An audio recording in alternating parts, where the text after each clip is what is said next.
Hello, welcome to deathf4rt. This is a review of Heavy Metal by Cameron Winter. This record has been infuriating and puzzling to me for the past 2 weeks. Cameron Winter is the name of a man that I don't know, and also the name of a public figure who gets under my skin in a very specific way. Cameron Winter is, by his own definition, a default privileged sort of person of just straight and white and fucking etc. Relatively wealthy, all that stuff. And to me, it's painfully obvious in many of his public and artistic decisions. This is gonna be the woke review. Please click off now if you're scared. His music videos, his marketing, and what I saw of his Instagram live stream are kind of insufferable to me. Interview quotes like, "I'm young and not afraid to live with his parents," which he's so brave for that. Wow. And stuff like, I feel like there's nothing worse like going into a song like I have something to say with this song. They don't age very well, those songs, I think, or I don't think they're very. You should just make a tweet or something. or I mean, it is technically stealing. Whatever, who cares? It just leaves a really bad taste in my mouth. He's not a particularly informed or mature person. Or rather, that these sentiments aren't particularly mature or informed.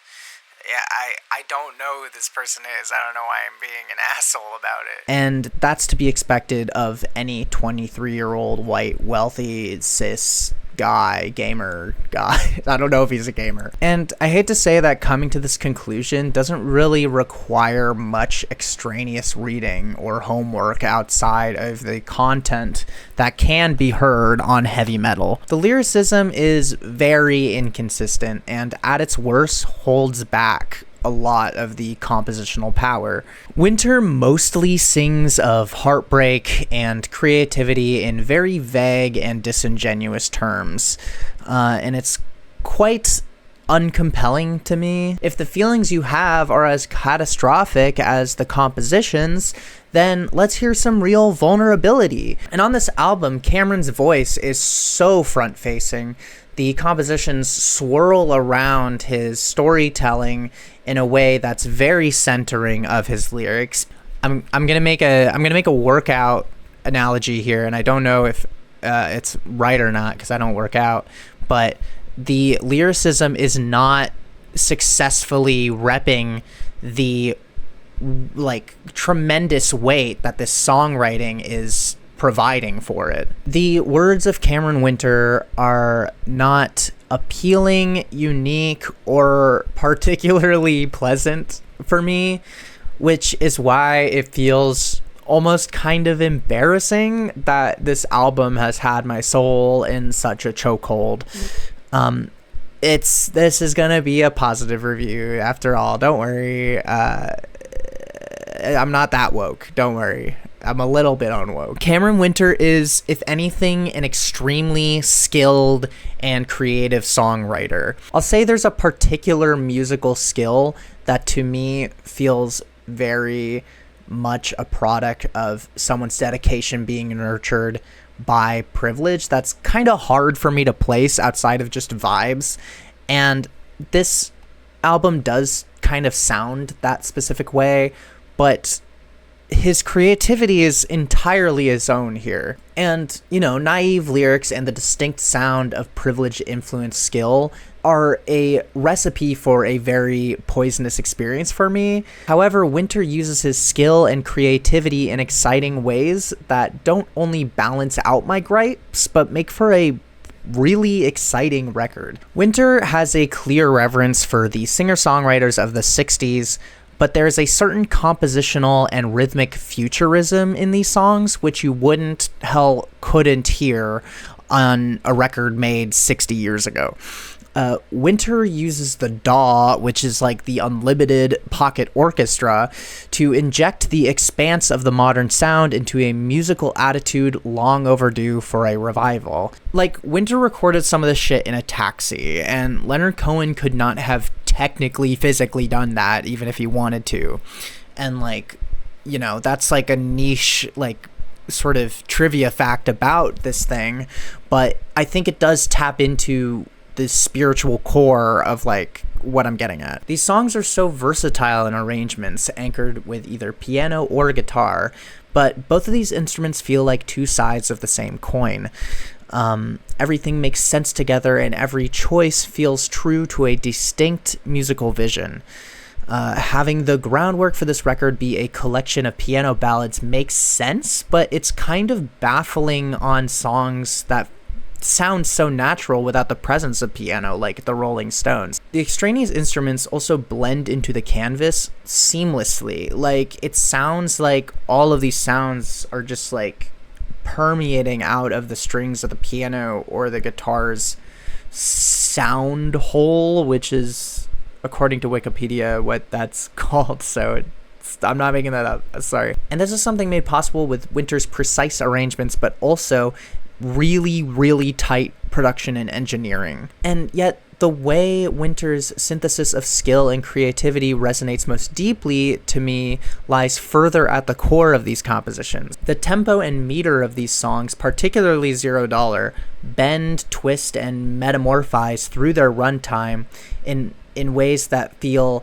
delicate, intricate, and most impressively organic. The math and architecture of these songs are crafted with what sounds like a classical ear, one which is compelled to the unfamiliar as a natural expression and not a subversion of expectation. And this is what makes heavy metal such a fresh and re-listenable record to me, and what makes Cameron Winter such a distinct creative voice. And to talk about the lyricism again is to circle back on the record's biggest drawback. For every try as I may to love what fits in my hand, I don't, or generally the lyrics of Drinking Age, you'll get corniness like you're making me feel like a $0 man, or generally the lyrics to Nausicaa. Winter demonstrates the understanding of what makes for good lyrics on a structural level, but I think what Winter lacks is having much to say within that. And this is, per his confession, by his own design.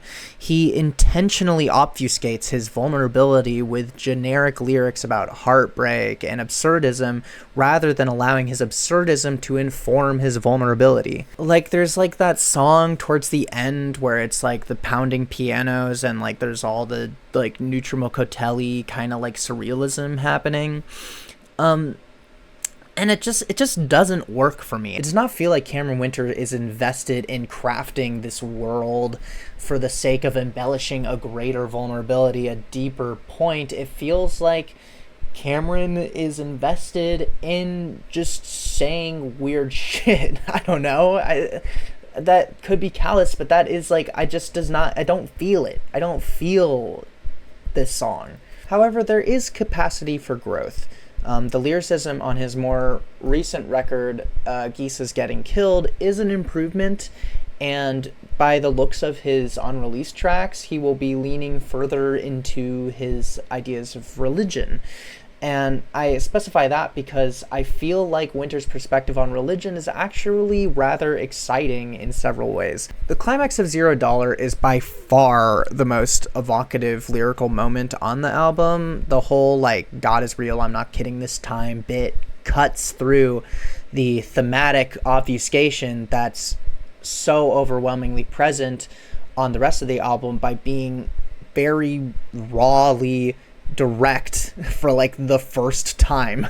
And while it isn't necessarily powerful enough to make all the obfuscation feel like worthwhile, it's still incredibly powerful because of that. It acknowledges the fear of being vulnerable in a way that comes across introspective for the first time, and to acknowledge his emotional center as his faith is very impactful and personally like relatable for me. Now, Winter is a artist that has potential and lots of it.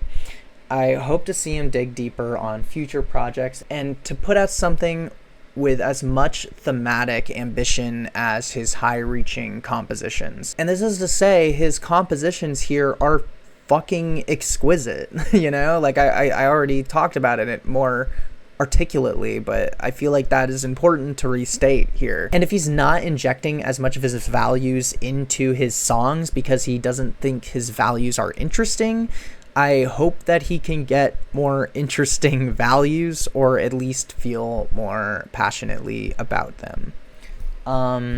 This is like a 7.5 out of 10. Thank you. Goodbye.